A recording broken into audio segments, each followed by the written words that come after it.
આપણે ધોરણ 11 સાયન્સમાં ચોથું ચેપ્ટર થિયરીમાં કમ્પ્લીટ કર્યા બાદ દાખલા માટે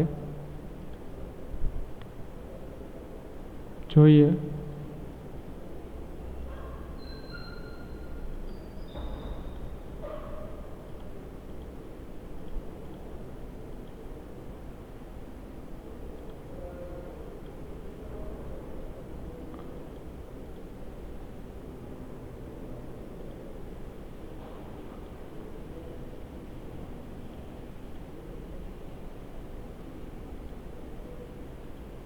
અને દાખલામાં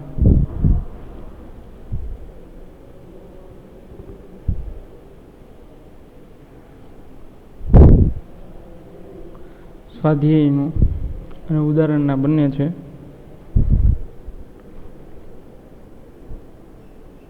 એમાં જોઈએ આપણે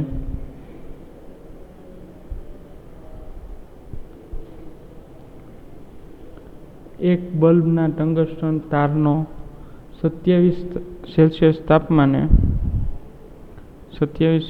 તાપમાને અવરોધ આપી દીધો છે 18 ઓહમ.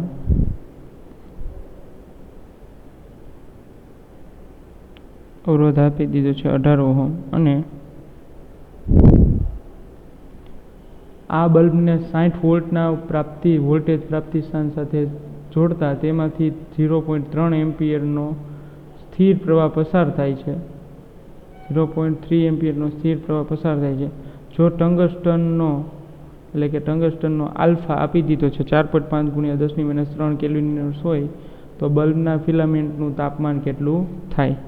તો વિદ્યાર્થી મિત્રો, આમાં આપણે બલ્બના ફિલામેન્ટનું ટેમ્પરેચર ફાઇન્ડ કરવાનું છે. તો જોઈએ આપણે ફિલામેન્ટનું તાપમાન.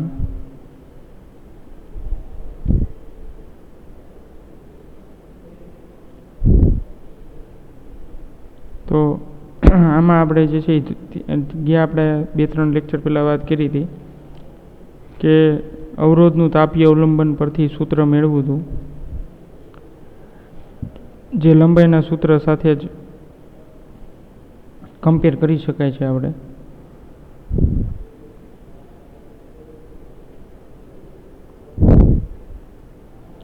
તો એ જોઈએ આપણે. એનું સૂત્ર શું થશે વિદ્યાર્થી મિત્રો? R2 = R1 કૌંસમાં 1 + આલ્ફા T2 - T1 એ ફોર્મ્યુલા થશે ને.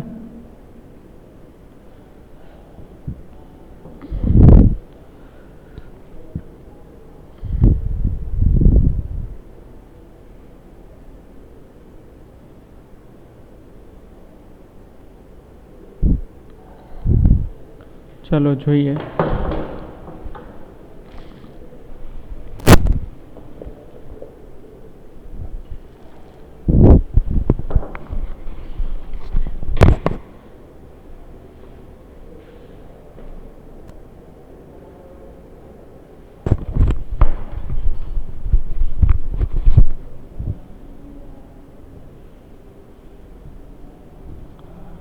ચાલો પેલા ડેટા લખી નાખું. T1 27 ડિગ્રી, પછી R1 એટલે એ છે 18 ઓહમ,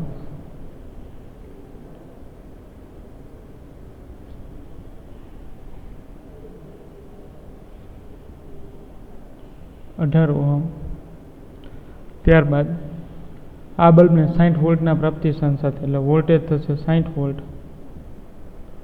સાથે જોડતા તેમાંથી પ્રવાહ પણ આપી દીધો છે 0.3 એમ્પિયર અને ટંગસ્ટન માટે આલ્ફા આપી દીધો છે 4.5 × 10⁻³ તો આ બલ્બના ફિલામેન્ટનું તાપમાન જે છે એ કેટલું થાય એટલે T2 આપણે ફાઇન્ડ કરવાના છે અને R1 છે તો R2 પણ ફાઇન્ડ કરવાના છે. ચલો વિદ્યાર્થી મિત્રો, તો R2 કેમ ફાઇન્ડ થશે? તો કે R2 = V/I આમ થશે ને.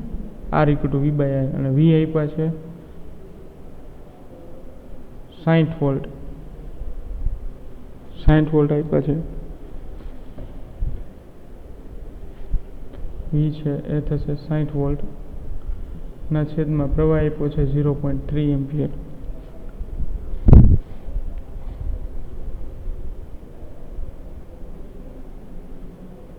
તો જોઈએ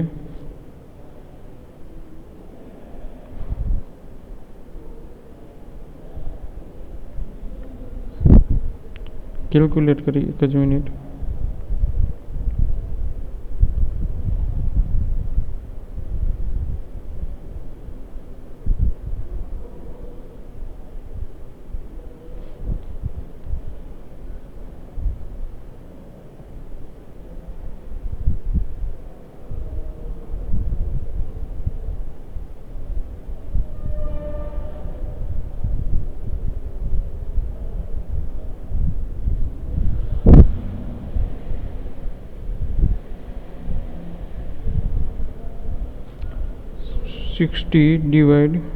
/0.3 અહીંયા બલ્બને 60 વોલ્ટના પ્રાપ્તિસ્થાન સાથે જોડવાય એટલે અહીંયા આવશે 200 ઓહમ 200 ઓહમ થશે.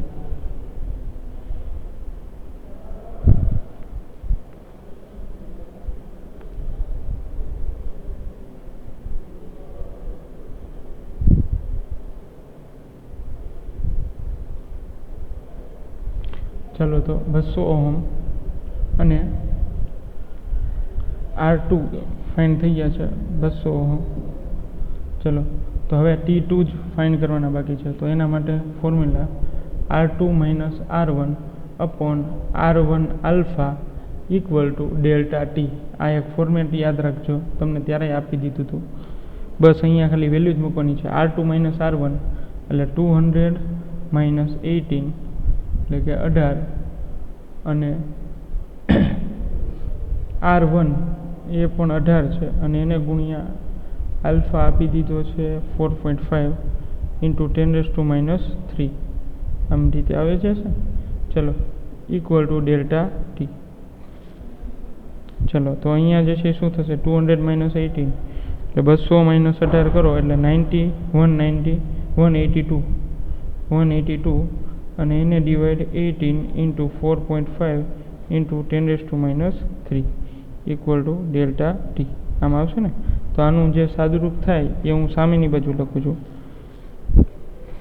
તો શું થશે 182 ડિવાઈડ 18 અને એને ડિવાઈડ 4.5 ઇક્વલ ટુ શું આવે છે આન્સર 2.24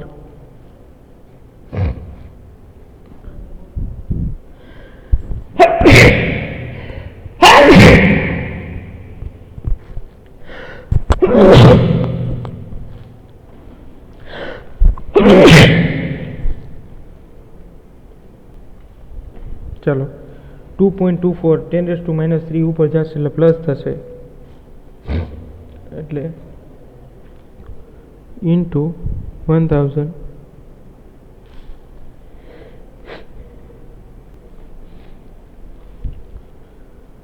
એટલે આવશે 2246 ઇક્વલ ટુ ડેલ્ટા ટી.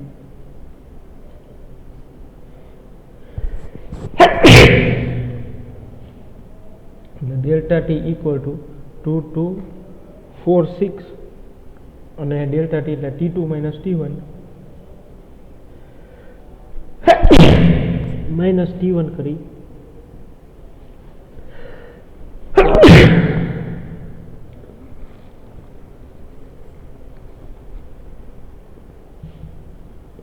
તો T1 આપ્યું છે 20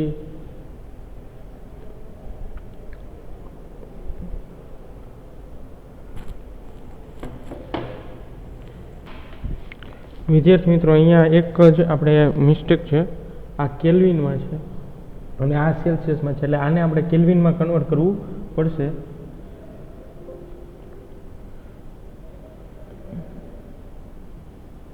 એક જ મિનિટ.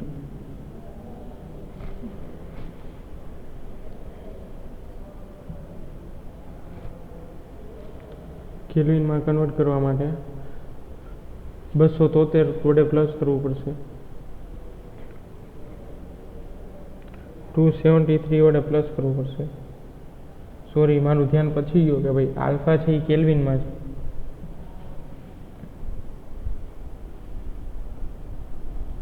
ચલો નો પ્રોબ્લેમ, આલ્ફા કેલ્વિનમાં છે એટલે અહીંયા +273 કરો એટલે R1 જે છે એ શું થશે, +273 કરો એટલે 10 એટલે થશે 83 ને આ બીજા એટલે 290 સોરી આના માટે નહીં પ્લસ આના માટે 273 એટલે આ 300 કેલ્વિન થઈ જશે.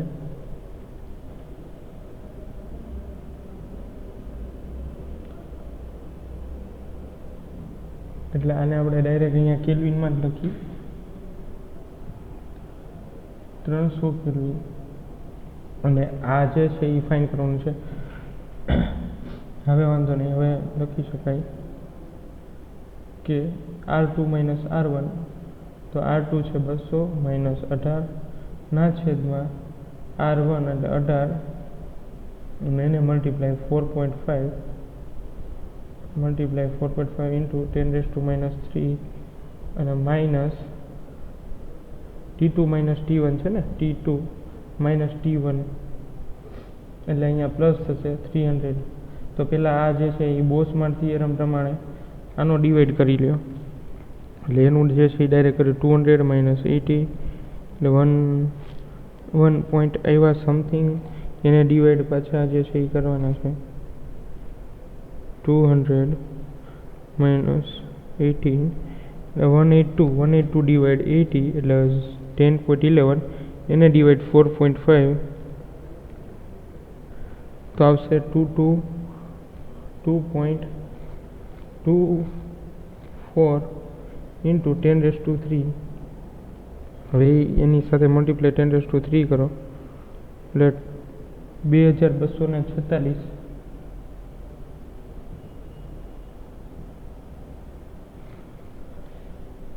એટલે આમાં સાદુરૂપનો આન્સર આવશે 2246 અને પ્લસ 300 કરવાના છે T2 એટલે 300 બીજા એટલે 200 300 400 ને 500 એટલે 2546 કેલ્વિન થશે. T2 = 2546 કેલ્વિન આટલું ટેમ્પરેચર થશે વિદ્યાર્થી મિત્રો. ચલો એના પછીનું શું આપ્યું છે, કારની એક બેટરી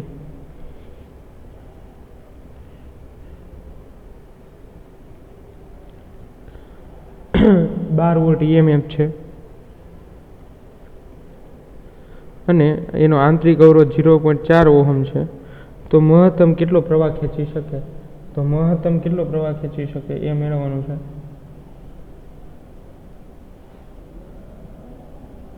તો પ્રવાહ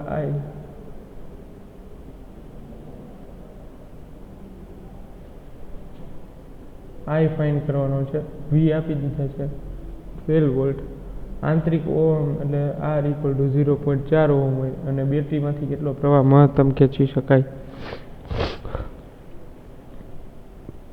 તો સિમ્પલ છે, ઓહમના નિયમ ઉપરથી I = V/R.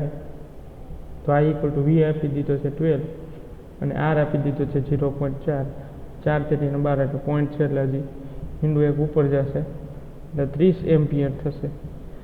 તો વિદ્યાર્થી મિત્રો કેટલો પ્રવાહ ખેંચી શકાય, 30 એમ્પિયર. ચાલો નેક્સ્ટ એના પછી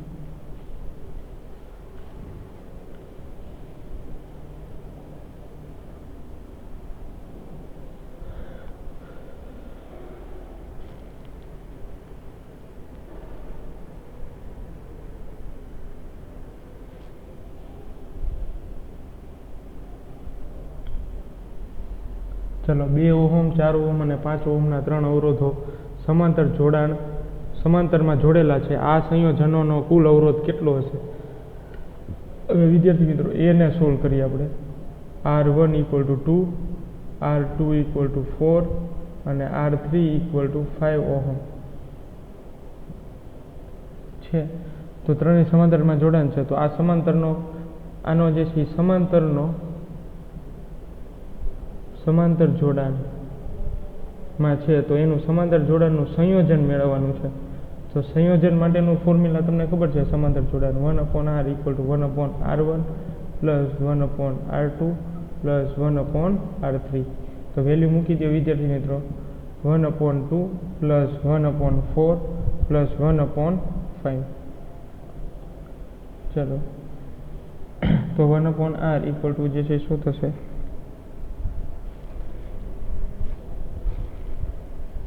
કેલ્ક્યુલેટ કરી લઈએ.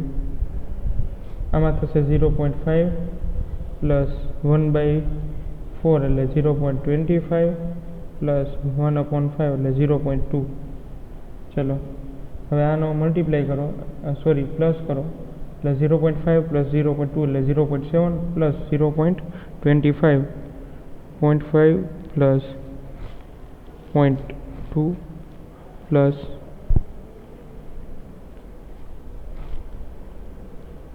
0.25 તો 0.95.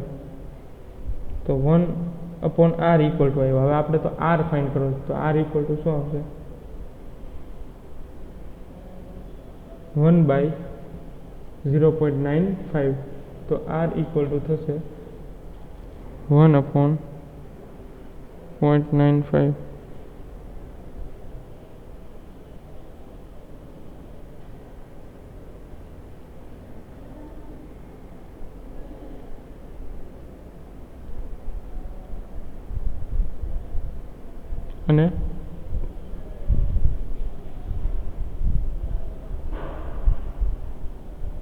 અને જો લસાની રીતે લઈએ તો વધારે એક્યુરેટ આન્સર આવશે.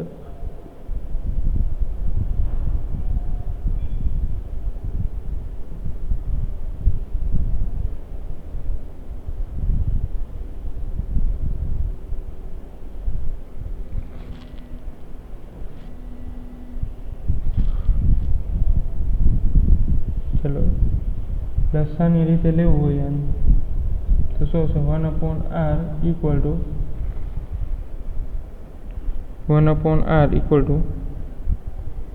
એમ થશે. લસા લઈએ તો અહીંયા 10 + 5 + 4 એવું થશે અને ડિવાઈડ 20, 4 × 5 = 20, મોટી સંખ્યા. અને આ બે જે છે અહીંયા મલ્ટીપ્લાય, આની સાથે આ બે મલ્ટીપ્લાય થશે. એવી રીતે મેં ડાયરેક્ટ કર્યું છે 10 + 5 + 4 અને r બરાબર જે છે એ 19. 1/r = 19/20 આ રીતે આવશે. તો r પેરેલલ = શું આવશે, 20/19. ઓલો આન્સર એ સાચો છે અને આ આન્સર એ સાચો છે. આ તમને વધારે અનુકૂળ રહેશે લસાવાળો. એમાં આપણે શું આવ્યું હતું, 1/r = 0.95. તો r = જે છે શું થાય, 1/0.95. તો આ બે કરો તો બે સેમ જ આન્સર આવે. 20/19 તો 1 આનો આન્સર એ જ આવશે 1.05 અને આનો આન્સર પણ સેમ જ આવશે 1/0.95. ચેક કરી લેજો, 1.05 ઓહમ. ચાલો આ બધું સાચું છે, બે રીત સાચી છે. તમારે જે રીતે કરવું હોય એ રીતે તમે કરી શકો. ચલો એના પછી હવે આપણે બી જોઈએ.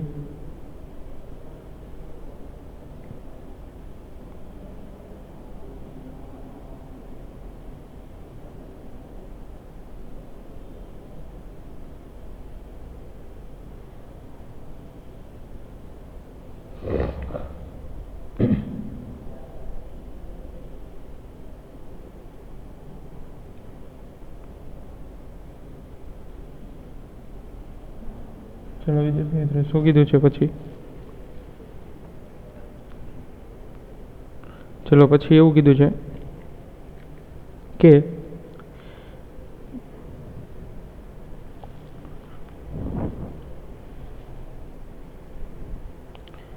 કે જો આ સમાંતર જોડાણમાં હોય તો આ સંયોજન, એટલે આકૃતિ જો તમને કહે તો તમે આ રીતે દોરી શકો.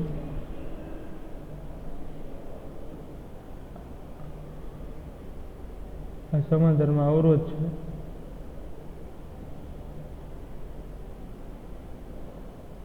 પેરેલલ રેઝિસ્ટન્સ છે.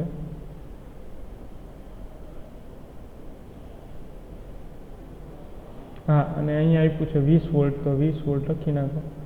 આ 2 ઓહમ, આ 4 ઓહમ અને આ 5 ઓહમ, આમાંથી પસાર થતો પ્રવાહ I. તો શું કીધું છે, દરેક સાથે અવરોધ વહેતો પ્રવાહ જે છે બેટરીમાંથી કુલ ખેંચાતો કુલ પ્રવાહ મેળવવાનો છે. તો કુલ પ્રવાહ એટલે પ્રવાહના અહીંયા ભાગ પડી જશે. આપણે જોયું હતું જોડાણમાં, અવરોધોના સમાંતર જોડાણમાં પ્રવાહના ભાગ પડે તો પ્રવાહનો એટલે પહેલામાંથી પસાર થતો પ્રવાહ એટલે I બરાબર V ના છેદમાં R. તો V છે 20 અને એને ડિવાઈડ 2 ઓહમ એટલે 10 એમ્પિયર. પસાર થતો પ્રવાહ કેટલો થશે? 10 એમ્પિયર. એવી જ રીતે I2 એટલે બીજા જે જોડાણ છે અવરોધનું એમાંથી પસાર થતો પ્રવાહ તો I2.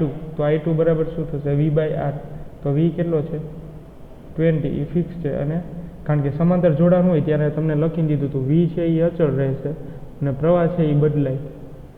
ચલો, અને અવરોધ જે છે એ જે રીતે અવરોધ હશે એ રીતે પ્રવાહમાં ફેરફાર થશે. I3. હવે I3 એટલે કેટલો હશે? V/R. આ જ ફોર્મ્યુલા 20 અહીંયા આવશે 4 અને અહીંયા આવશે 5. તો આ કેટલા થશે? 4 × 5 = 20 એટલે અહીંયા આવશે 5 એમ્પિયર. અને આ કેટલો થશે? 4 એમ્પિયર. તો 10 એમ્પિયર, 5 એમ્પિયર અને 4 એમ્પિયર. હવે એક વિદ્યાર્થી મિત્રો બીજું તમને એ કહેવાનું કે જો આમાં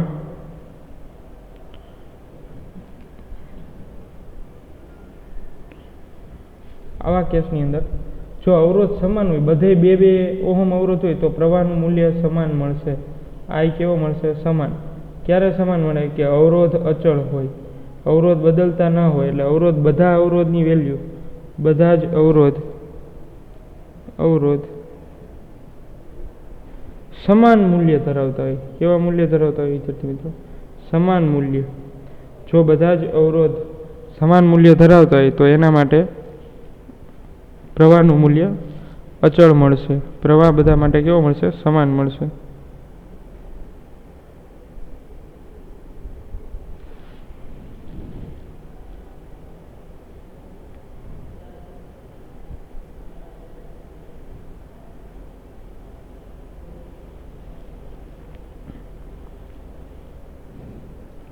ચલો, હજી એક વસ્તુ છેલ્લી બાકી છે. આ તો ઇન્ડિવિજ્યુઅલ પ્રવાહ તમે મેળવો. આપણે આખા સર્કિટમાંથી પ્રવાહ મેળવવો હોય તો શું? આ તો તમે જે પ્રવાહ મેળવો વિદ્યાર્થી મિત્રો એ પ્રવાહ થયો કે એવો પ્રવાહ થયો કે જે એક અવરોધમાંથી પસાર થતો પ્રવાહ થયો કે ભાઈ 2 ઓહમમાંથી 4 ઓહમમાંથી. હવે આપણે સંયુક્ત સર્કિટ માટેનો પ્રવાહ મેળવો છે, સમગ્ર સર્કિટમાંથી પસાર થતો પ્રવાહ. તો એ કેટલો મળશે? તો કે I = V એટલે 20 ના છેદમાં R. તો R પેરેલલનો જે સંયુક્તનો જે જવાબ આવ્યો તો 20/19. તો 20 ના છેદમાં 19. તો 19 જે છે એ ઉપર વયા જશે. તો આ જે છે એ કેન્સલ કરો એટલે કેટલો પ્રવાહ આવ્યો? I બરાબર 19 એમ્પિયર. ચલો, તો સંયુક્ત પ્રવાહ આખી સર્કિટમાંથી પસાર થતો પ્રવાહ આ અહીંથી સ્ટાર્ટ કરીને આ બધા અવરોધોમાંથી અને આમાંથી પસાર થતો પ્રવાહ કેટલો આવ્યો? 19 એમ્પિયર. જો વિદ્યાર્થી મિત્રો આ પ્રવાહ તો જ સાચો હોય કે જો વિદ્યુતભારનું સંરક્ષણ થતું હોય. વિદ્યુતભારનું સંરક્ષણ, અને વિદ્યુતભારનું સંરક્ષણ તો જ થાય કે બધી સંખ્યા જે છે એ સમાન હોય. એટલે 2 ઓહમ, 4 ઓહમ ને 5 ઓહમમાં જે વોલ્ટેજ ડ્રોપ થયા છે તો એ તમામ વોલ્ટેજ ડ્રોપ છે એ સમાન મૂલ્યના હોવા જોઈએ. તો એ આપણે ટેલી કરી લઈએ. તો કુલ પ્રવાહ I બરાબર I1 એટલે પહેલા અવરોધમાં, પછી બીજા માટે અને ત્રીજા માટે, ત્રણેયનો સરવાળો 19 થાય તો આપણું જે છે આન્સર સાચો કહેવાય. તો પહેલા માટે આપણે કેટલો આવે છે? 10 એમ્પિયર, પ્લસ બીજા માટે 5 એમ્પિયર અને પ્લસ ત્રીજા માટે શું આવે છે? 4 એમ્પિયર. તો ટોટલ થઈ ગયા ને 19 એમ્પિયર. 10 ને 5 15 ને 4 19. તો આ રીતે આપણે ટેલી પણ કરી શકીએ છીએ કે કોઈ એક સર્કિટ છે તો એમાં આપણે આ રીતે મેળવી શકીએ છીએ.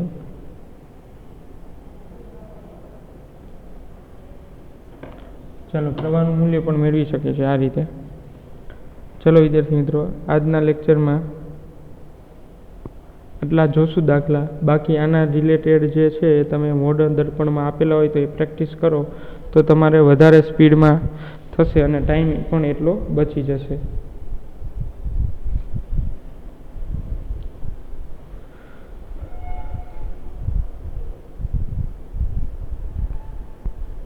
તો આ બધા દાખલા જે છે એ તમે ફેરબુકમાં સાથોસાથ કમ્પ્લીટ કરતા જજો. હવે આપણે થોડા લેક્ચર છે એ દાખલા ઉપર જ લેશું. જેટલા જે કન્સેપ્ટ થઈ ગયા છે એને રિલેટેડ જે દાખલા છે એ બધા કરી લેશું. પછી પાછળનો પોઈન્ટ જે છે એ 2 પાર્ટમાં વહેંચેલું છે. પાવર સુધી જે થિયરી તમને કરાવી દીધી ત્યાં સુધી પાર્ટ 1 છે, પછી જે કિર્ચોફનો નિયમ આવશે ત્યારથી જે છે લઈને પાછળ સુધી આખું અલગ જ ફિઝિક્સ છે પ્રવાહ વિદ્યુતનું, એટલે એના દાખલા પણ અલગ આવશે. અને એ પણ આટલો જ પોર્શન છે થિયરીમાં, એટલે ચેપ્ટર બહુ જ લેન્ધી છે. ત્રીજું ચેપ્ટર છે એ પણ બહુ જ લેન્ધી છે. અને એક વસ્તુ વિદ્યાર્થી મિત્રો તમને ફેક કહું કે જે આટલો ટાઈમ લાગે છે 3 ચેપ્ટરમાં જેટલો ટાઈમ લાગશે એટલા જ પાછળના 5 ચેપ્ટરમાં લાગશે, કારણ કે જેટલા પેજ છે એ 3 ચેપ્ટર માટે છે 125 જેટલા પેજ થઈ જાય છે 3 ચેપ્ટર કમ્પ્લીટ થઈને ત્યાં, અને એટલી જ ક્વોન્ટિટી છે એ પાછળના 5 ચેપ્ટર માટે છે. એટલે તમને અગત્યતા સમજાઈ ગઈ છે કે પહેલું, બીજું અને ત્રીજું ચેપ્ટર કેટલા લેન્ધી છે. તો પહેલા, બીજા અને ત્રીજામાં ટાઈમ આપવો પણ પડશે. આપણે ઉતાવળ કરીને પૂરું કરીને કોઈ મિનિંગ નથી એનો. તો જેમ ટાઈમ આપશું એમ તમને જ લાભ થશે, તમને જ ફાયદો થશે. આના વેટેજ પણ વધારે છે. તો સાથોસાથ જે છે એ જોતા જજો, રિવિઝન રાખતા જજો. ફર્સ્ટ ચેપ્ટરનું પણ રિવિઝન લેતા જજો. સેકન્ડ ચેપ્ટરની એક્ઝામ તમને મોકલી દીધી છે. પછી થોડાક MCQ પણ તમને જે છે એ પ્રેક્ટિસમાં આપવા છે પહેલા અને બીજા ચેપ્ટરના કમ્બાઈન કરીને, તો એ પણ થોડું ધ્યાન રાખજો. ચલો આજના લેક્ચરમાં આટલું જ રાખીએ. નેક્સ્ટ ટાઈમથી જે છે એ અવરોધના તાપી અવલંબનના જ દાખલા જોવાના છે આપણે.